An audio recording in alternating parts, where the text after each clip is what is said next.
Haleluya, puji Tuhan. Selamat pagi Bapak, Ibu, dan Saudara semua. Salam sejahtera di dalam kasih Tuhan Yesus Kristus. Selamat berjumpa kembali dalam program Renungan Pagi. Kita patut bersyukur kepada Tuhan untuk kasih setianya yang tak berkesudahan dan rahmatnya yang selalu baru setiap pagi. Dan sebelum memulai aktivitas kita pada hari ini, mari kita siapkan hati dan pikiran kita untuk sama-sama merenungkan firman Allah dalam program Renungan Pagi ini. Mari kita berdoa. Tuhan Yesus, terima kasih untuk kesempatan yang baru, hari yang baru yang Tuhan berikan bagi kami. Untuk kami Tuhan, bersama-sama menikmati renungan pagi pada hari ini, yaitu membaca firman Allah dan merenungkannya. Mari urapi kami dan kuasa Roh Kudus-Mu, sehingga kami dapat mengerti firman-Mu dengan baik dan juga dapat melakukannya ya Bapa. Terima kasih, di dalam nama Tuhan Yesus Kristus kami berdoa dan mengucap syukur. Haleluya. Amin. Bapak, Ibu, Saudara yang dikasihi Tuhan, saat ini kita akan sama-sama merenungkan firman Allah dengan judul Keajaiban Natal. Ayat pokok kita terambil dari Injil Matius pasal 1 ayat yang ke-18. Demikian firman Tuhan.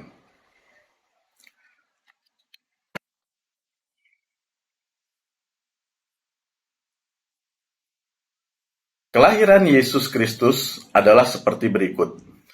Pada waktu Maria ibunya bertunangan dengan Yusuf, ternyata ia mengandung dari Roh Kudus sebelum mereka hidup sebagai suami istri. Bapak, Ibu, Saudara yang dikasihi Tuhan, kita sudah memasuki bulan Desember di tahun 2023 ini, dan beberapa waktu ke depan, hari Natal akan tiba. Gereja Tuhan, entah sebagai pribadi, keluarga, komunitas, atau jemaat Tuhan, akan merayakannya secara berbeda-beda. Ada yang merayakan secara sederhana, dan ada pula yang merayakannya secara mewah dan megah. Namun, di balik semua bentuk perayaan Natal yang akan berlangsung, ada sebuah peristiwa penting yang tidak boleh dilupakan setiap kali kita merayakan Natal. Yaitu adalah kelahiran Yesus Kristus yang ajaib, yakni dari seorang perawan yang bernama Maria yang mengandung dari Roh Kudus. Karena berasal dari Roh Kudus, berarti kandungan Maria adalah kandungan yang bersifat kudus dan supranatural. Bayi Yesus yang lahir ke dunia ini bukanlah seperti bayi kebanyakan, karena dia tidak lahir dari benih seorang laki-laki atau seorang ayah seperti pada umumnya, melainkan benih dari Roh Kudus.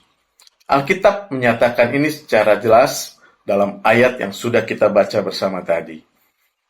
Ini adalah berita kelahiran yang paling penting di dalam sejarah manusia. Kelahiran yang telah dinubuatkan ribuan tahun sebelumnya. Juga kelahiran yang akan memberikan dampak ribuan tahun sesudahnya. Bahkan hingga ke dalam kekekalan. Kelahiran Yesus Kristus jauh lebih penting dari kelahiran putra mahkota kerajaan manapun di seluruh dunia sepanjang sejarah umat manusia.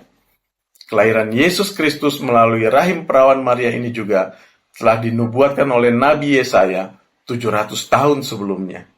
Hal ini tercantum dalam kitab Yesaya pasal yang ke-7 ayat yang ke-14. Saya akan bacakan dalam versi FIYH atau firman Allah yang hidup sebagai berikut. Baiklah, Tuhan sendiri akan memberikan tanda-tandanya kepadamu. Seorang anak laki-laki akan lahir dari seorang anak darah, dan ia akan disebut Immanuel, artinya Allah beserta kita. Pertanyaannya adalah, mengapa bayi Yesus harus lahir tidak boleh melalui hubungan laki-laki dan perempuan? Hal ini disebabkan bayi Yesus harus bebas dari segala dosa dan cela, dengan demikian baru bisa memenuhi kriteria untuk menyelamatkan umat manusia yang berdosa. Seorang novelis, penulis dan pengajar terkenal berkebangsaan Amerika Serikat yang bernama Mark Twain Salah satu tulisannya adalah sebagai berikut. The two most important days in your life are the day you are born and the day you find out why. Dua hari terpenting dalam hidup kita adalah hari di mana kita dilahirkan dan hari di mana kita mengetahui alasan mengapa kita dilahirkan.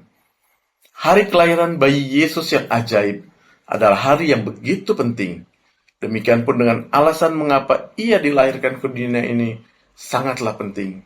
Karena ini adalah rencana agung Allah kita untuk menyelamatkan umat manusia. Biarlah melalui renungan yang singkat dari Injil Matius 1 ayat yang ke-18 ini, kita disadarkan betapa ajaib dan agungnya kelahiran Yesus Kristus, dan itu membakar semangat kita untuk memberitakan Injil atau kabar baik kepada mereka yang belum menerima Kristus. Biarlah Natal ini bukan menjadi Natal rutinitas yang selalu dipenuhi dengan ornamen-ornamen pohon Natal, hadiah, dan lain-lain, tetapi dipenuhi dengan semangat mengerti Kristus yang lahir sambil memberitakan inti Natal ini kepada banyak orang, khususnya yang belum mengenal Kristus. Amin. Demikian renungan firman Allah pada pagi hari ini. Mari kita berdoa. Tuhan Yesus, terima kasih untuk firman-Mu. Kami telah membacanya ya Bapa, dan kami telah merenungkannya. Tanamkanlah firman ini dalam hati kami Tuhan. Dan biarlah firman-Mu juga boleh menjadi rema dalam hati kami. Dan Roh Kudus tuntun kami untuk kami menjadi pelaku firman-Mu yang baik. Di mana dengan berita Natal, yaitu kelahiran Yesus Kristus yang ajaib, kami juga boleh memberitakan kabar baik ini kepada banyak orang yang belum mengenal-Mu. Terima kasih Tuhan Yesus Kristus untuk firman-Mu pada pagi hari ini. Dan sebentar kami akan beraktivitas, berkati apa yang kami kerjakan di sepanjang hari ini, baik dalam pekerjaan, dalam studi kami, dalam usaha kami, dan biarlah apa yang kami kerjakan Tuhan ini boleh menjadi berkat Tuhan, baik buat kami pribadi, juga buat banyak orang Tuhan. Dan nama-Mu yang dipuji dan dipermuliakan. Sekali lagi jadikan kami orang-orang kepercayaannya Tuhan. Dan di dalam nama Tuhan Yesus Kristus, kami mengucap syukur. Haleluya. Amin.